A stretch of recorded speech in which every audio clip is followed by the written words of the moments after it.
Hai, hai semuanya.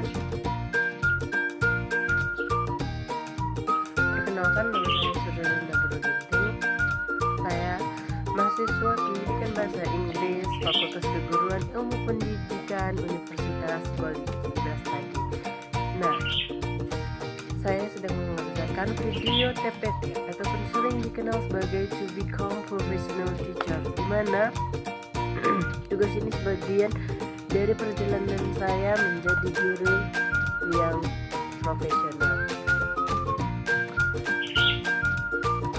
Kalian tahu tidak, dalam dunia pendidikan itu, apalagi dengan dunia pendidikan modern sekarang, kami calon guru juga tidak lagi menjadi satu-satunya sebagai sumber ilmu.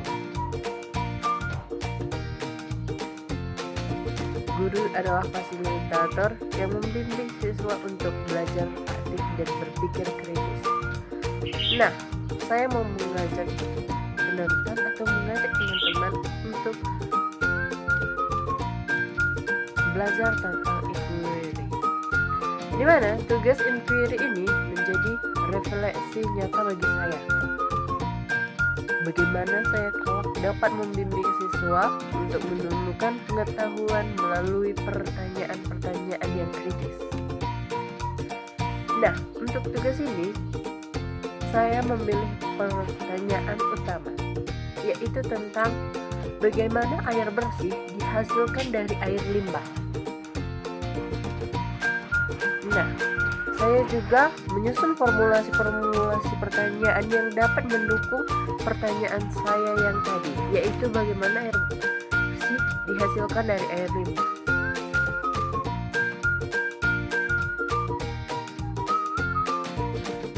Nah, juga sebagai langkah awal, saya juga memecahkan pertanyaan utama tadi menjadi beberapa pertanyaan agar arah eksplorasi pertanyaan tadi dapat lebih berfokus.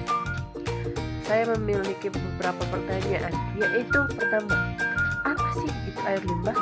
Kedua, bagaimana proses pengolahan air limbah itu?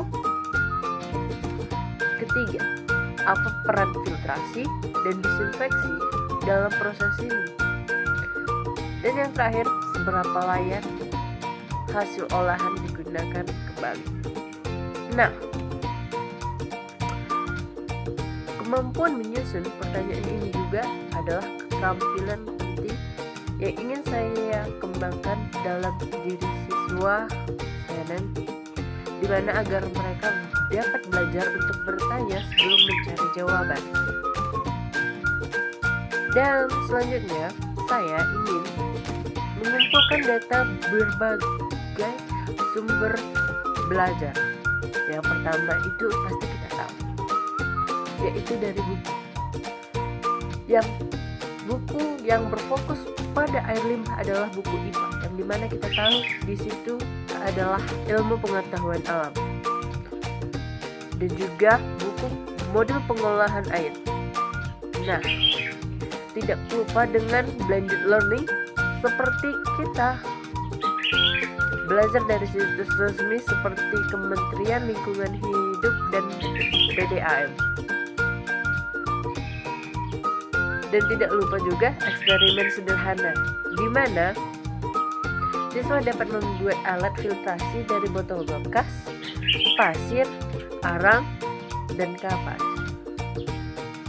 Tidak juga lupa kita melakukan wawancara singkat dengan siswa ataupun petugas-petugas air seperti petugas instalasi pengolahan air di desa masing-masing atau tempat masing-masing. Nah, saya juga akan berbagi informasi melalui media sosial ataupun yang sering kita tahu, yaitu TikTok, bagaimana cara filtrasinya. Saya akan membubuhkan video ini. Bagaimana air limbah yang tampak kotor bisa menjadi bersih dan aman kembali ke alam? Proses pengolahan air limbah dimulai dengan pemisahan padatan besar seperti tisu dan plastik menggunakan screen bar melalui skru pump. Air kemudian mengalir ke grid chamber untuk memisahkan pasir dan partikel berat. Setelah itu, air masuk ke primary treatment, di mana terjadi pengendapan lumpur dan pemisahan minyak serta lemak melalui skimmer. Kemudian air limbah lanjut ke secondary treatment dalam tangki aerasi, di mana mikroorganisme menguraikan sampah organik dengan bantuan oksigen. Setelah itu masuk ke tangki flokulasi, dan flokulasi yang terbentuk dikembalikan ke tangki aerasi. Sedangkan air limbah akan diumpankan ke unit sterilisasi dan siap dibuang kembali ke lingkungan dengan aman. Pertanyaannya, kira-kira parameter apa saja yang diperlukan dalam perancangan? Oke teman-teman, berikut tadi adalah video tentang filtrasi air. Bagaimana proses air limbah menjadi air bersih. Baik, dari proses video tadi, proses itu saya dokumentasikan sebagai bukti bahwa pembelajaran berbasis inquiry ini juga tidak hanya teori, tapi juga praktik nyata. Nah, setelah mengamati, membaca, dan mencoba sendiri, saya juga menyimpulkan bahwa proses pengolahan air bersih, air limbah menjadi air bersih itu meliputi seperti di video tadi.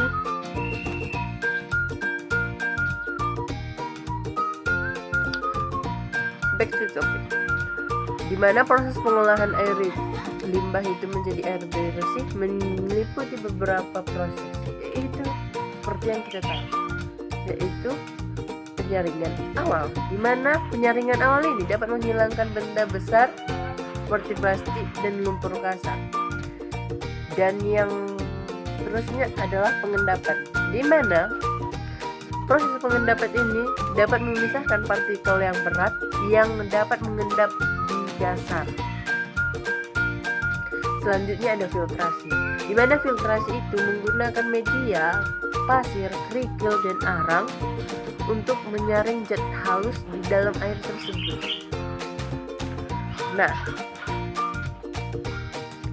tahap terakhir dari penyaringan adalah desinfeksi, di mana dapat menambahkan zat kimia seperti klorin untuk membunuh mikroorganisme berbahaya dalam air.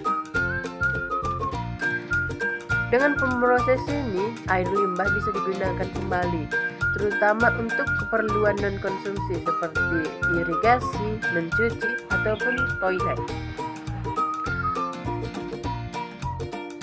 Tidak lupa bagi saya juga, bukan hanya hasil yang penting, tapi proses pencarian itu sendiri, di mana melalui proyek ini saya belajar bagaimana membangun pembelajaran untuk mendorong siswa untuk berpikir kritis, bekerja sama, melatih komunikasi ilmiah, dan menyampaikan hasil dalam bentuk kreatif seperti video. Nah, sebagai calon guru, saya juga menerapkan pendekatan inquiry untuk membantu siswa belajar yang hanya tidak menghafal, tapi juga menyelidiki dan memahami. Arti katanya menurut saya, siswa itu dapat melakukannya praktek langsung, baik di sekolah, di rumah, secara kelompok maupun individu, di mana mereka dapat langsung mengerjakannya seperti itu, dapat melihat secara langsung. Nah,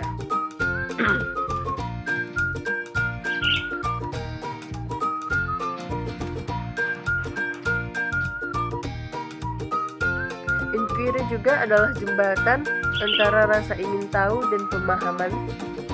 Dan juga tidak lupa, saya percaya pembelajaran terbaik itu dimulai dari sebuah pertanyaan sederhana yang dapat memancing eksplorasi siswa agar lebih mendalam. Terima kasih telah menonton video ini. Semoga proyek ini bisa menginspirasi pembelajaran lebih aktif, kreatif, dan juga menyenangkan. Saya Sri Lina, pamit undur diri. Bye.